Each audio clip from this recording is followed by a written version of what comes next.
तुझसे थोड़ी दूर सही, पर हाँ वो तेरी मंजिल है। तू कदम बढ़ा और साबित कर कि तू मंजिल के काबिल है।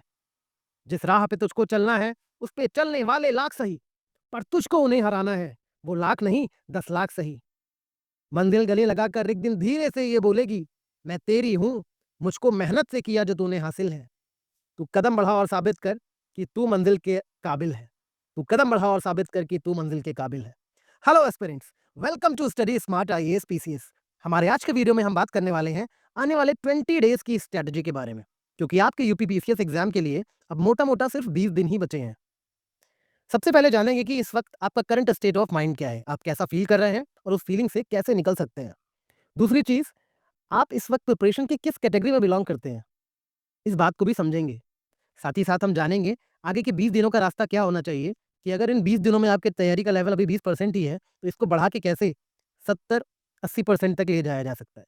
और फाइनली ये भी बताएंगे कि हमारी तरफ से आपको फाइनल मैसेजेस क्या हैं, जो कि आपको एनकरेज करेंगे अगले 20 दिनों तक जम के पढ़ाई करने के लिए।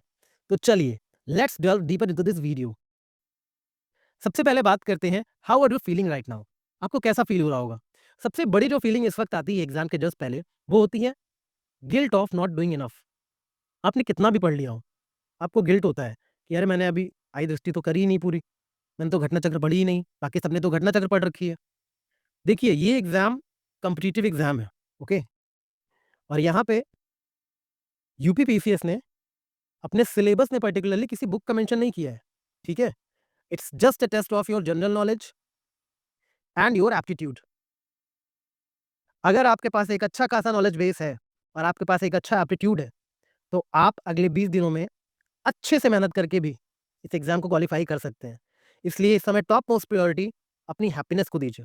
आप खुश होकर पढ़ाई करेंगे तो ज़्यादा प्रोडक्टिव होंगे, और ज़्यादा प्रोडक्टिव होंगे तो कम मेहनत में भी बहुत अच्छे-अच्छे रिजल्ट्स निकल कर आते हैं। इसलिए किसी भी तरह का गिल्ट हो, अगर आपने कभी भी पढ़ाई की है और पिछले 1 महीने से ना पढ़ पाए हो, तो भी अभी भी आपके लिए पॉसिबल है कि आप एग्ज़ाम क्वालिफाई कर जाओ। इसलिए किसी भी तरह का गिल्ट सबसे पहले अपने मन से निकाल दो। ये हो गया। Next, pressure from family, society, career and expectations. देखो, ये तो हम सबके साथ होता ही है जो भी प्रिपरेशंस में है, ठीक है। फैमिली का प्रेशर, कुछ लोगों को शादी का प्रेशर आ रहा होगा, कुछ लोगों का आ रहा होगा करियर में अब तक कुछ नहीं किया, सारे दोस्त सेटल हो गए। तो ये सब प्रेशर लाज़मी है। ये सब प्रेशर लेने के लिए आपके पास साल भर पड़ा है। एग्ज़ाम के 20 दिनों के लिए ये सब प्रेशर प्लीज़ भूल जाओ। अभी सिर्फ़ अपने टारगेट पे ध्यान रखो। अगर वो टारगेट पे सही जगह तीर लग गया ना, तो ये सारे प्रेशर चुटकी बजाते ही गायब हो जाएँगे। इसलिए अभी ये सब भूल जाओ कि क्या चल रहा है दिमाग में।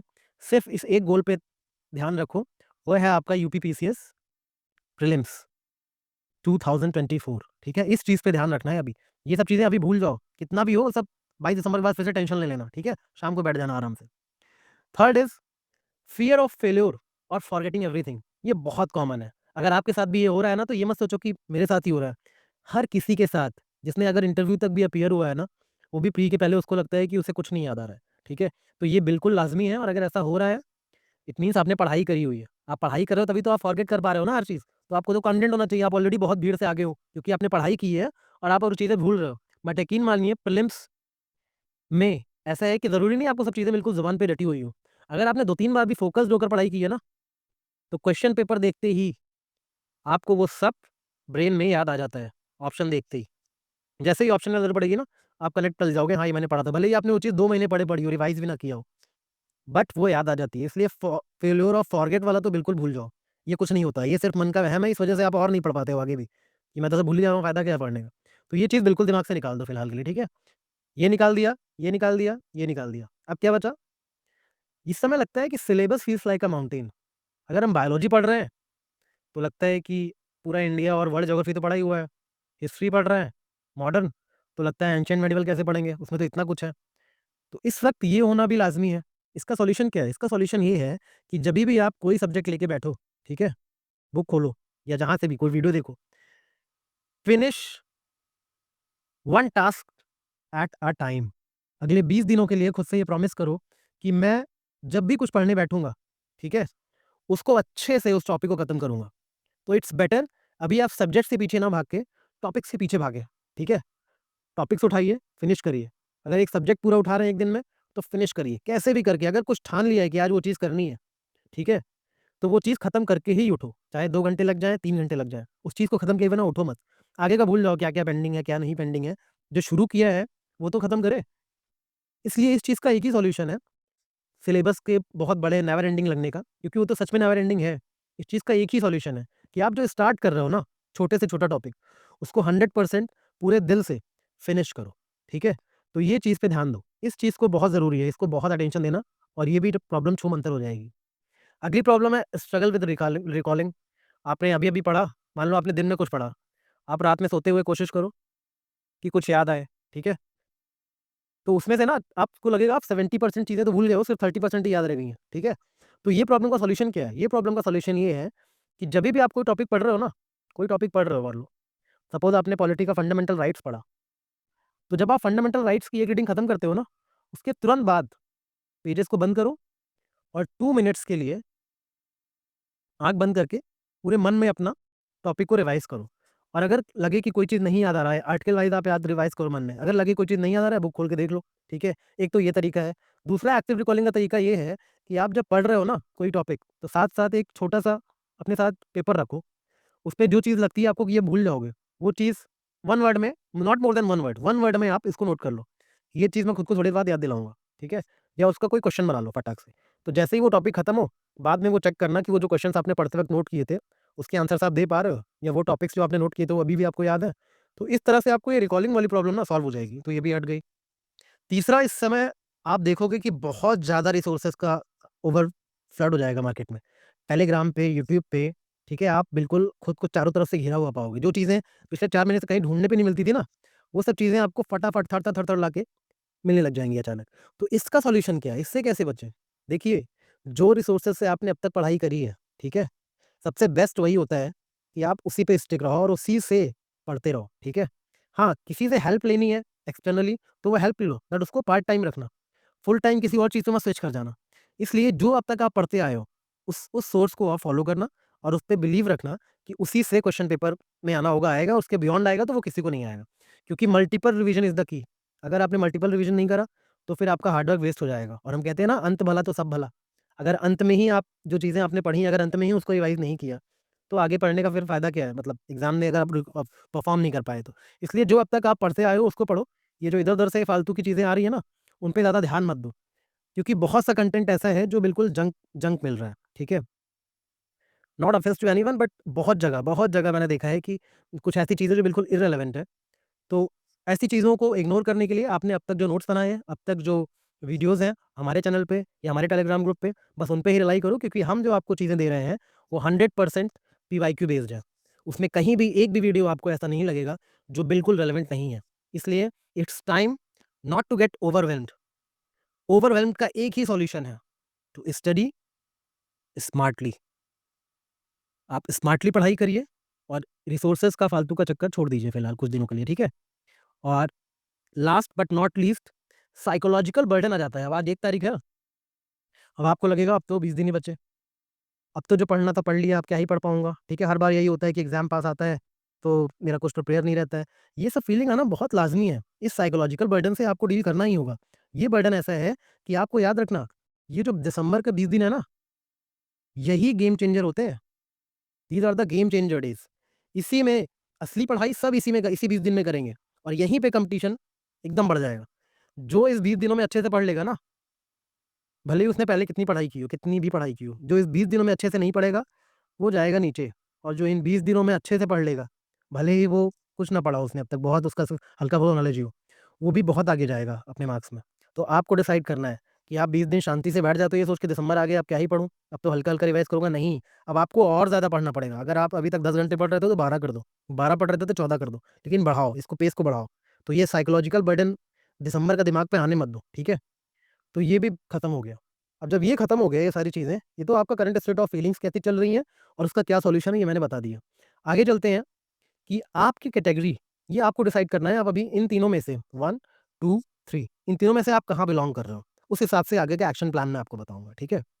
सबसे पहले एक कैटेगरी उन लोगों की है, जिन्होंने बहुत अच्छे से पढ़ाई कर ली है, सब कुछ उनको कई चीज़ें मल्टीपल टाइम्स रिवाइज़ कर ली हैं, सिलेबस अभी भी लग रहा है कि बहुत कुछ बचा हुआ है, जबकि सब कुछ अच्छे से पढ़ चुके हैं, फिर भी लग रहा है काफ़ी कुछ छूट गया है। क्योंकि कभी कहीं न कहीं से कुछ देख लेते हैं, फिर बोलते हैं अरे! ये तो मैंने पढ़ा ही नहीं है, ठीक है? तो पढ़ डालो उसको। दूसरी चीज़, struggling with how to consolidate notes for quick revision. मतलब क्विक रिवीजन कहाँ से करें? हमने पढ़ तो लिया, नोट्स तो बनाए नहीं, अब सब कुछ पढ़ लिया और रिवाइज़ भी कर लिया, क्योंकि उस टाइम इनफ था, तो हमने नोट्स नहीं बनाए थे, रिवाइज़ भी कर लिया। बट अब कैसे रिवाइज़ करें? अब तो उतना फिर मोटी-मोटी बुक्स पढ़ने का टाइम नहीं है, अब रिवाइज़ कैसे करेंगे? तो कंसोलिडेटेड नोट्स कहीं अवेलेबल नहीं है ज़्यादातर, ठीक है? जो आपके प्रिपरेशन से मैच करते हो। और तीसरा, fear of missing out on important topics. कहीं न कहीं आपको लगता है कि जो इम्पोर्टेंट टॉपिक्स हैं, वो अभी भी मिस हो गए हैं। भले ही मेरा सिलेबस कंप्लीट है, बट जो एग्ज़ाम में पूछा जाएगा, वो शायद मैंने अभी भी नहीं पढ़ा है। ये सब फीलिंग आना लाज़मी है। तो इन चीज़ों से कैसे डील करेंगे, ये अभी मैं आपको आगे बताऊँगा। कैटेगरी 2 उन लोगों की है, जिन्होंने अच्छा पढ़ा तो है, बट उनके स्कोर मॉक्स में बहुत कम आ रहे हैं, ठीक है? वो मॉक टेस्ट लगा रहे हैं, तो वो बिल्कुल मतलब 60-70 नंबर पे ही अटक जा रहे हैं, ठीक है? तो उनके लिए क्या करना है? उनका सबसे पहले तो उनके अपने जो वीक एरियाज़ हैं, वही नहीं पता है उनको कि मेरे वीक एरियाज़ क्या हैं, ठीक है? और जो मेरे गैप्स हैं प्रिपरेशन में, उनको फिल कैसे करना है, ये भी नहीं पता उनको। अपने गैप्स फिल करोगे तभी तो समझ पाओगे ना, मार्क्स तभी बढ़ेंगे। अगर आप 60-70 नंबर पे अटक रहे हो, इसका मतलब आपके प्रिपरेशन में लूप होल्स हैं। लूप होल्स हैं, तो उन लूप होल्स को भरना पड़ेगा। अभी 20 दिन है, अच्छे से उनकी भराई करो उन चीज़ों की और फिर आप देखना कैसे आपके मार्क्स अचानक से बढ़ेंगे। मॉक टेस्ट में स्कोर्स जो आ रहे हैं, उसकी वजह से सेल्फ डाउट आ रहा है। ये तो बिल्कुल नहीं होने देना है। सेल्फ डाउट क्यों आ रहा है भाई? अरे 60-70 आ रहे हैं, 20 दिन मैं 14-14 घंटे पढ़ाई करूँगा, तो मेरे मार्क्स 130-140 आने लगेंगे, डबल तो हो ही जाएँगे, ठीक है? तो इसलिए बिल्कुल घबराना नहीं है, सेल्फ डाउट नहीं आने देना है। देखो मैंने स्टार्टिंग के में ही बताया था कि हैप्पीनेस इज़ द की। अगर आप खुश होके पढ़ाई करोगे, बिना किसी डाउट के, तो सब कुछ अच्छा होगा, ट्रस्ट मी। ये बहुत बड़ा सीक्रेट है जो किसी को नहीं पता। इसलिए बता रहा हूँ कि खुश रह के पढ़ाई करो। अपनी हैप्पीनेस को प्रायोरिटी दो और किसी तरह के स्ट्रेस को मत आने दो, सेल्फ डाउट को मत आने दो, ठीक है? आप जैसे भी हो, आप 20 दिन में बहुत अच्छा करोगे। 20 दिन में आप अपना 100% दोगे, ठीक है? इस चीज़ को मान के पढ़ाई करो। और तीसरा, need for focused and targeted revision. अभी आपको ज़रूरत फ़ील हो रही होगी कि किस तरह से फोकस्ड और टारगेटेड रिवीजन किया जाए, ठीक है? इसकी दिक्कत है, अभी सॉर्ट आउट करते हैं ये सब, ठीक है? स्टडी कैटेगरी 3 इन लोगों ने पढ़ाई ही नहीं करी, ठीक है? अब इन लोगों ने पढ़ाई नहीं करी, तो इस वजह से चलो ऊपर वाले के तो मॉक्स में मार्क कम आ रहे थे 60-70 पे। इन लोगों की हिम्मत ही नहीं हो रही है कि मार्क्स दें, ये लो। अब इन लोगों को समझ ही नहीं आ रहा करें तो करें क्या? बोले तो बोले क्या? ठीक है? अब इस वजह से ये बाहर नहीं निकल पा रहे हैं। किसी से बात करने में कतरा रहे हैं, इधर-उधर कोई देख रहा है, इधर सुनो, तो उधर मुँह कर ले रहा है, क्योंकि पढ़ाई नहीं की कुछ, अब क्या करें? ठीक है? तो इनके साथ बहुत दिक्कत है। तो इनके साथ दिक्कत इसलिए है कि यार इतना इश्यू भी तो हुआ ना पिछले कुछ दिनों में। एग्ज़ाम, प्रोटेस्ट, पोस्टपोनमेंट, 3 बार एग्ज़ाम पोस्टपोन हुआ। ठीक है, नहीं हो पाई पढ़ाई। इट डज़न्ट मीन कि वो अभी एग्ज़ाम में कुछ नहीं कर सकते, घबराने की ज़रूरत नहीं है, ठीक है? आपको अपने की एरियाज़ को प्रायोरिटाइज़ करने की ज़रूरत है और एक स्मार्ट स्ट्रैटेजी को फ़ॉलो करने की ज़रूरत है, ठीक है? और आपको अब सब कुछ सारे रिसोर्सेज़ लेके बैठने की ज़रूरत नहीं है। आपको अपने अप्रोच में सेलेक्टिव होना पड़ेगा, ठीक है? और आपको उसके लिए ज़रूरत है वन स्टॉप सॉल्यूशन की, कि कैसे आप मैक्सिमम कवर कर पाओ इन मिनिमम टाइम। तो ये जो कैटेगरी 3 वाले हैं ना, इस पे आप लोग भले ही हँस रहे होगे, बट आप में से मैं गारंटी लेता हूँ 60% लोग इसी कैटेगरी में हो, ठीक है? इसमें होंगे मान लो 20% और 20% इसमें होंगे। इसमें तो 10 ही रहते हैं, जिनको सब कुछ आता है और बहुत बार रिवाइज़ किया है, इसमें 30 होंगे। बट ये जो है ना 60% ये हैं और 10% तो जो बच्चे हैं वो ऐसे हैं कि उनको मतलब ही नहीं है, फॉर्म भर दिया है, वो देंगे नहीं एग्ज़ाम, ठीक है? तो 90% बच्चे जो दे रहे हैं उनकी बात कर रहा हूँ, ठीक है? तो देख लो यहाँ पे। अब ये हुआ कि 60% ये है, ठीक है? तो इसको कैसे आपको क्या करना है? चलिए इन तीनों कैटेगरी का हम स्टार्ट करते हैं। कैसे सॉल्यूशन क्या है? देखो इनको fear of missing out feel हो रहा है, ठीक है? इंपॉर्टेंट टॉपिक्स में। इनको चाहिए फ़ोकस्ड और कट टारगेटेड रिवीजन और इनको भी चाहिए वन स्टॉप सॉल्यूशन। कुल मिला के एट द एंड दिक्कत सबकी एक ही है। दिक्कत सबकी क्या है? सबको एक ही चीज़ चाहिए। क्या चाहिए? Focused revision of important topics, ठीक है? टारगेटेड तरीके से कुछ ऐसा मिल जाए, जिससे हमारा रिवीजन भी हो जाए और हम एग्ज़ाम में ईज़िली एग्ज़ाम क्वालीफ़ाई कर जाएँ। अब देखिए आगे जो मैं बताने जा रहा हूँ वो कुछ बहुत अलग नहीं है, मगर अगर आपने वो कर लिया, तो आपको सक्सेस पाने से कोई रोक भी नहीं सकता, इस बात की गारंटी मैं ले रहा हूँ, ठीक है? तो करना क्या है? इसमें देखिए, ठीक है? स्टडी स्मार्ट आईएएस पीसीएस, इस पे हमारी 4 प्लेलिस्ट है, जनरल स्टडीज़ की, आई दृष्टि की, करंट अफेयर्स की और इम्पोर्टेंट थीम्स की, ठीक है? अब ये जो 4 प्लेलिस्ट है ना, लास्ट के 20 दिनों में आपको इन 4 प्लेलिस्ट का चौका मारना है। क्या करना है? चौका मारना है, क्योंकि जब ऐसा होता है ना कि पूरे मैच में रन नहीं बना पाए, तो लास्ट में आपको चौका मारना ही पड़ेगा। चौका मार-मार के ही आप कवर कर पाओगे। तो चौका मारना है जिसको-जिसको, उसको ये फ़ॉलो करना पड़ेगा। इसमें है क्या-क्या? ये जो जनरल स्टडीज़ वाली सीरीज़ है ना, इसमें सारी घटना चक्र की समरी और यूपी जीके ये सब कुछ आपको कंसाइज़ मैनर में एक ही जगह मिल जाएगा। जितने भी टॉपिक्स आपके ज़रूरी हैं, वो सब इन मैराथन वीडियोज़ में और घटना चक्र की समरी है, प्लस यूपी जीके है, ये सब सब्जेक्ट्स के आपको इसमें मिल जाएँगे, इस वाली प्लेलिस्ट में। आई दृष्टि वाली प्लेलिस्ट में, जो आई दृष्टि के मोस्ट इम्पोर्टेंट टॉपिक्स हैं, पूरी आई दृष्टि इसमें कवर करवाई गई है बहुत ही कंसाइज़ मैनर में। इसको बहुत, बहुत प्यार मिला है इन वीडियोज़ को, इसको ज़रूर देखिएगा अगर आपने आई दृष्टि में डर लग रहा है तो। जिसने बिल्कुल नहीं पढ़ी वो तो ज़रूर देख ले, ठीक है? और जिसको रिवाइज़ करना है उसके लिए भी बेस्ट है, क्योंकि इनमें सर ने वही टॉपिक्स समझाए हैं जो मोस्ट इम्पोर्टेंट है, जिनसे क्वेश्चन आने के चांसेज़ हैं। पूरी आई दृष्टि बैठ के पीडीएफ नहीं पढ़ा रहे हैं बाकियों की तरह जो बाकी कर रहे हैं, ठीक है? और ये है नॉकआउट सीरीज़, ये रिसेंटली लॉन्च हुई, कल ही आप लोगों ने बहुत प्यार दिया। इसमें क्या है कि डेली मतलब 4 पार्ट आएँगे और 25-25 एमसीक्यू के, जिसके थ्रू आपको बहुत vast area of current affairs cover करवाया जाएगा। तो आई वुड रिकमेंड यू कि ये देखिए पहले, फिर इन एमसीक्यूज़ को भी अटेम्प्ट करिए, ठीक है? और इसमें सर जो अच्छे से ब्यूटीफुली समझाएँगे आपको, उन सब चीज़ों को जो मतलब आपका टॉपिक है, उसको भी अच्छे से रिवाइज़ हो जाएगा आपका, ठीक है? क्योंकि इसमें ऐसा है कि अगर आपके एक क्वेश्चन है मान लो नोबेल प्राइज़ पे, तो नोबेल प्राइज़ को वो 3D में समझा रहे हैं अंशुल सर, ठीक है? तीनों डायरेक्शन में अच्छे से समझा रहे हैं, तो उसको आपको ज़रूर ध्यान देना है, ठीक है? और चौथा है, ये बहुत इम्पोर्टेंट है, sure short series. Sure short series में क्या है कि इसमें मोस्ट इम्पोर्टेंट टॉपिक्स है ना जो पीवाईक्यू बेस्ड, ये पूरा पीवाईक्यू बेस्ड है। इसको तो आप मिस कर ही नहीं सकते। इसमें समझ लो कि अभी 25 वीडियोज़ है ना, इसमें और आएँगे अभी। कम से कम मान लो 35 वीडियोज़ हो जाएँगे अगर एग्ज़ाम के पहले। और ये बहुत छोटे-छोटे वीडियोज़ हैं, मैक्सिमम 25-30 मिनट्स के, आप 1.5 करके भी देख सकते हो। ये समझ लो कि एक वीडियो से एक क्वेश्चन आना फिक्स है इसमें, क्योंकि ये पीवाईक्यू के रिपीटेड थीम्स पे क्वेश्चन है, मोस्ट इम्पोर्टेंट टॉपिक्स हैं। तो सबसे पहले तो आपको इसकी जगह यही कर देना चाहिए, ठीक है? अगर टाइम बहुत ही कम लग रहा है तो, क्योंकि ये तो मस्ट है, इसके बिना तो आप जा नहीं सकते। ये करो, फिर और टाइम मिले तो ये भी करो, ठीक है? और ये चारों ही इनफैक्ट अपने आप में बहुत मस्ट है, ठीक है? तो इनमें क्या है कि आपको इन चारों को जिसने कर लिया, ठीक है? चाहे फ्री टाइम में खाना खाते वक़्त करो या सोने से पहले करो, इन वीडियोज़ को आपको देखना ही होगा। अगर आपको रिवाइज़ करना है या आपने कुछ नहीं पढ़ा, आपको लगता है अब क्या पढूँ, तो पढ़ाई करनी है, तो इन चारों प्लेलिस्ट को आप घोल के पी जाओ एग्ज़ाम के पहले। और ट्रस्ट मी, सपोज़ ये जो सपोज़ कैसे, मैं क्यों कह रहा हूँ इतने श्योरिटी के साथ बताऊँ? देखो, इसमें 25 वीडियोज़ हैं और मैं बोल रहा हूँ कि हर वीडियो से एक क्वेश्चन आएगा, ठीक है? मान लो अभी 35 वीडियोज़ हो जाएँगे एग्ज़ाम से पहले, तो हर वीडियो से एक क्वेश्चन नहीं भी आ रहा है, मान लो 25 तो आएँगे ही, ये तो श्योर है, 35 में से 25 क्वेश्चन तो आ ही जाएँगे ना इन वीडियो से, क्योंकि एक वीडियो से एक नहीं भी आ रहा है, मान लो 25 में से ही एक आया, टोटल 35 में से, तो एक वीडियो तो आ ही रहा है, मतलब तो 25 नंबर तो इस सीरीज़, इस प्लेलिस्ट से आ जाएँगे। नॉकआउट सीरीज़ जो करंट अफेयर की है, इसमें हम 35 में से 25 बोल रहे हैं, मान लो 35 में से आपके 20 भी आ गए क्वेश्चन करंट अफेयर्स के इससे, ठीक है? तो कुछ तो यहाँ से भी आएँगे, आई दृष्टि ही पूरी पढ़ ले रहे हैं, तो मान लो 10 क्वेश्चन यहाँ से सही हो गए आपके, या इन दोनों का मिला के मान लो कि 30 क्वेश्चन्स हो गए, ठीक है? करंट अफेयर्स ही हैं दोनों, मोटा-मोटा 35 में से 30 क्वेश्चन यहाँ से सही हो गए। अब मान लो कि ये जो जीएस वाली सीरीज़ है, इसमें सारे सब्जेक्ट्स हैं, ठीक है? अब सारे सब्जेक्ट्स मिला के कम से कम मान लो 50 नंबर तो आ ही जाएँगे ना इससे, प्लस 10 नंबर यूपी जीके का मान लो, यूपी जीके भी बहुत अच्छे से एक्सटेंड है इसमें, ठीक है? तो 60 नंबर यहाँ से हो गए। अब देख रहे हो, अगर आप सिर्फ़ ये चारों प्लेलिस्ट फ़ॉलो करते हो, आपके कितने नंबर हो जा रहे हैं? कितने हो गए टोटल? 60, 30, ठीक है? और यहाँ से 25, देख रहे हो 25 क्वेश्चन ये, 30 क्वेश्चन ये और 60 क्वेश्चन ये। 60, 30, 90, 90 और 25, 115, ठीक है? देख रहे हो कितने क्वेश्चन हो गए?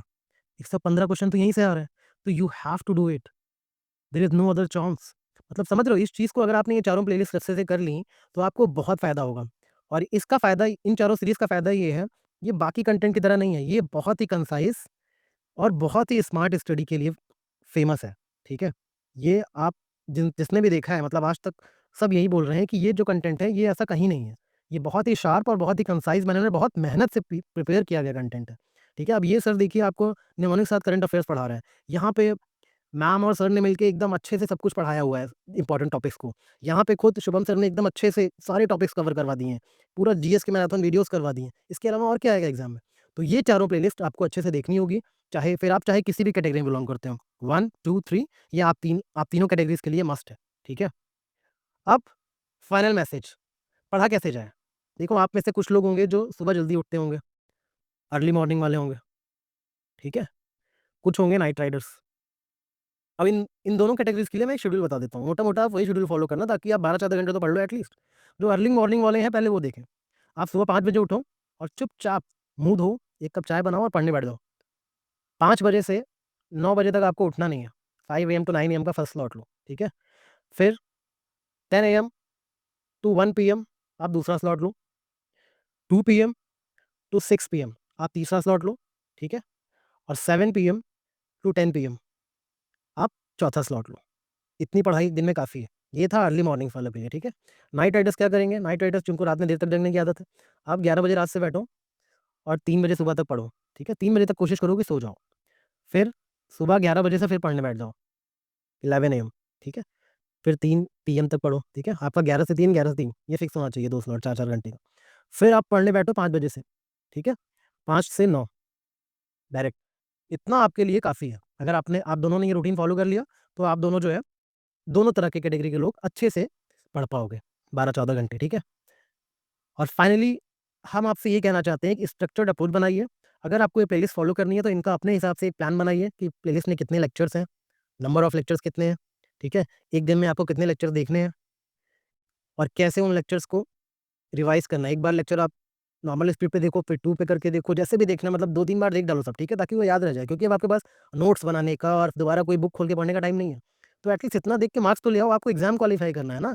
आपको जीके अपना स्ट्रॉन्ग करनी है, जनरल नॉलेज कहीं से भी स्ट्रॉन्ग हो, ठीक है? तो ये देखो ये एटीट्यूड का एग्ज़ाम है, अगर आपको एग्ज़ाम डे पे फ़ील हुआ कि मुझे सब कुछ आता है, मैंने सब कुछ पढ़ रखा है, बस आपके 20-25 नंबर तो उस कॉन्फिडेंस से ही बढ़ जाएँगे। तो इसलिए एक स्ट्रक्चर्ड अप्रोच को अपनाओ और आज से अच्छे से पढ़ाई स्टार्ट करो, ठीक है?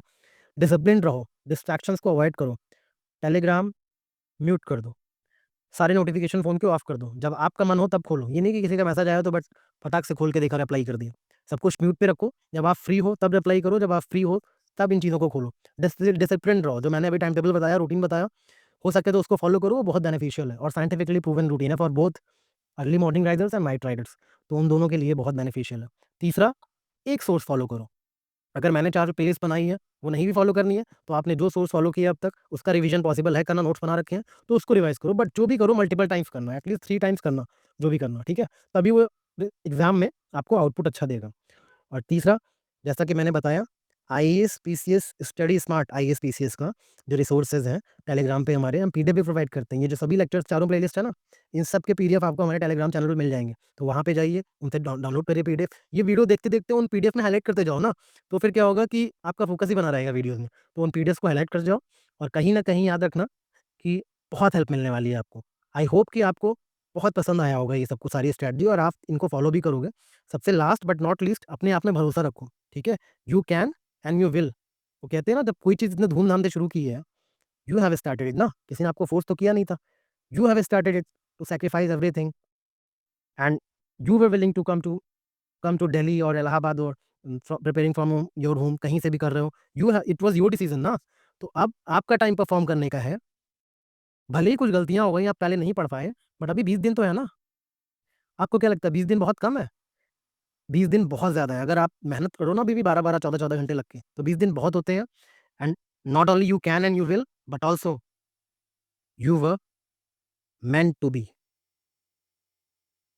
हमेशा ये याद रखना, आप हर चीज़ के काबिल हो। अगर आप चाह लोगे, तो कोई ऐसी चीज़ नहीं है जो आप नहीं कर सकते। ठीक है? With this I would like to end this lecture. आपको और एक चीज़, और आपको इस शॉर्ट सीरीज़ में और कौन-कौन से टॉपिक्स पे वीडियोज़ चाहिए, ये प्लीज़ कमेंट सेक्शन में बताना, क्योंकि जो भी इम्पोर्टेंट टॉपिक्स हम हैं वो तो ला ही रहे हैं।